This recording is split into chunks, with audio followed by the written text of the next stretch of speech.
Hey, I'm Derek with Distant Thought Candle Company. Wanted to talk a little bit today about wicking your candles. Probably one of the most important things for candle performance outside of fragrance and wax type. Something that I really didn't take into account early on was wick type. So, I would use the manufacturer's suggestions and great starting point, but the more you get into fragrance loads and different fragrance types, you want to make sure that you're wicking to get the best performance out of your candle. Otherwise, you've got a candle that's just going to tunnel or it's going to overburn. You're going to have bad flames. There's a lot of things we could do to curtail those issues. So I've made a couple different candles. I've got some 6 ounce candles and some 12-ounce candles. This has an LX16 double wick and an LX14 double wick, and this is CD22. The manufacturer like suggestions for these would be on this one an LX12 double wicked and a CD20. So I went up one size just to see if I can get better performance. So I'm going to start these burns, and I'll come back with video once they've got a melt pool going and everything like that. We'll talk more about it. So I've got them all burning right now. What we're going to do, I've got one that's already been tunneling just with some testing on that, and then I've got a second of the 6 ounce where the wick was off center. So we're going to figure out if maybe that wick pulled up when it was cooling or if it just got bent. But a lot can be told by burning your candle and see what's going on with it. So we're going to try and troubleshoot some stuff today and give a little bit of time and see how these bigger wicks are going to be performing. So just a closer look of the undersized wicking. You can see how it's been tunneling just because it can't get to the edges of the container, so can't get a full melt pool in there. Um, Scent's great, hot throw is great, but obviously it's going to be a little bit more powerful if we can get it to line up with a better performing wick set. So here's a closer look to the undersized wicking, where you can see in this 12 ounce we've got some tunneling going on, just some poor wick performance. Could be not accommodating for a higher fragrance load than the manufacturer's minimum. So it's where our experimentation really comes into effect and gives us a huge advantage to performance issues before we start sending candles out or before we light them at home and wasting supplies. So we're going to take a look at the other ones and see what size is going to be more appropriate for our fragrance load and our wax type and everything, and see if we can get a cleaner melt pool for our candles. Here's our 6 ounce that came a little bit off center. It looks like it had a little bit of cratering. I wasn't going to reset the top or anything. I just wanted to let it burn and see what's going on beneath the surface. I have a feeling that the wick sticker came undone or something while it was cooling, so just want to see why it's out of center, since we poured it and it was with a wick center that's pretty spot on every time. So we're just going to monitor this a little bit. I let it the wick's going to be a little long when I let it. It's more of a ½ inch than a ½ inch, just to see if we can speed up the process. I'm not too concerned with the performance of this candle itself, just because we're trying to troubleshoot some issues. So we're probably 20 minutes into testing, and you can see the incremental increase in size of the melt pools. The LX16 is starting to get closer to the edges. The 14 is consistent, making its way there, and then our LX12 is pretty sustained in what it's doing. Now our miswicked candle has a pretty good melt pool so far, but I can see some of the cratering underneath the melt pool, and then one that was wicked in the center is starting to touch the edge, so might be able to see a full spread here soon, but just waiting this out, just monitoring the progress as we go, and then we'll check back in a little bit. One thing to note, you see these little sparkles here? That's the fragrance sweating.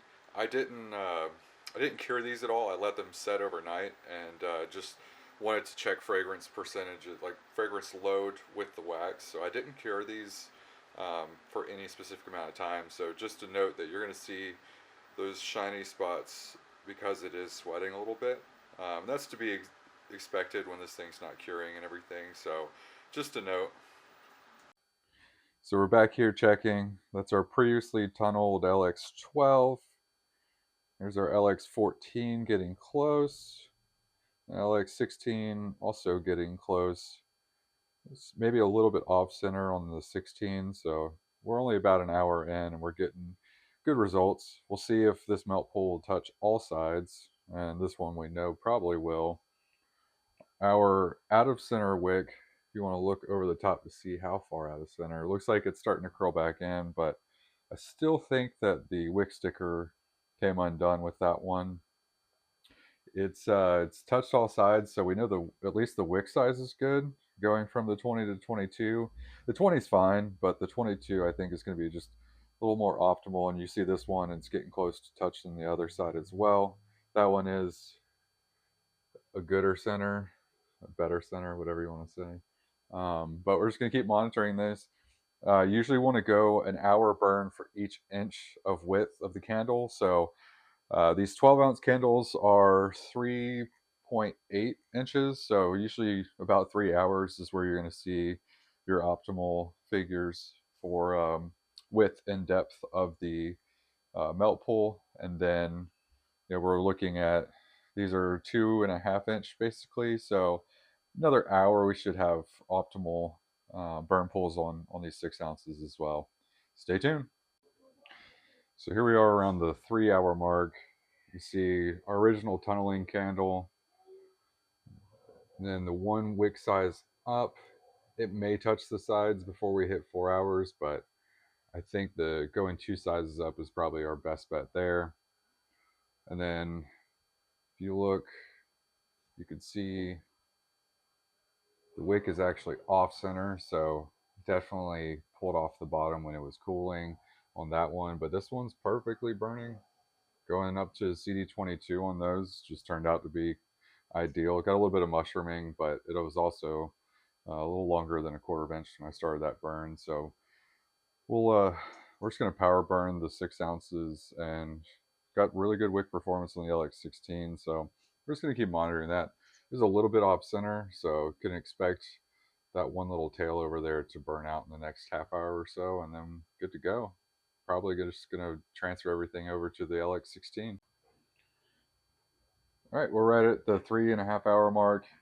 You can see our LX12 is pretty much dead in the water. The 14's better, but you can still see that edge is still intact. And then the LX16 is a lot better, but we may want to go with an 18 just to see if it'll improve just a little bit. But really good stuff that we're finding out, between fragrance loads, wax types, things like that. Testing is just so important if you want performance. These 22s, it's not burning great as far as the wick mushrooming, but we're also probably a little over how far we should have burned those time wise. But all in all, the melt pool is really good on this LX16. The flame on the wick is still good. It's consistent, steady. It's not flickering. So huge improvement, and that's all we can ask for. So there you have it. We've tested 3 different size wicks. One we had already burned, so we knew what to expect. Trying a different size up to see if we're getting better performance in our 6 ounce, and it's really just what comes down to being meticulous in crafting, the optimal product. You want to make sure that you're getting consistency across everything. So when you're changing wax types or you're increasing your fragrance load, you want to make sure that your wicks are still burning, consistently and cleanly, and you're getting good melt pools, and you're not leaving tails up, and it's not tunneling. So always remember the first melt pool is the most important because of the memory and softening the wax. So we know that with this wax, this fragrance load in this wax, we want to make sure we're testing that wick and getting that clean burn. So appreciate you stopping by. If you have questions, let me know. Add in the comments whatever you want to ask, and I'll see if I can either test something and show you, or just from whatever experience I have, I can share that with you. Bye. One more additional thing, a little bonus tip. always be mindful of where you're ordering your wicks from. Uh, right here, you've got Candle Science CD22 wicks, and then you've got an Amazon vendor. You can already see the color difference between them. You've got a more brown color here and more white color here. I don't know if you'll be able to tell on here, but on the Candle Science version, there's a wax coating on there, and this Amazon version is a lot drier. There's no shine to it. I think the focus is actually going to pick up on this now, but um, you could see that there's a little bit of shine to this.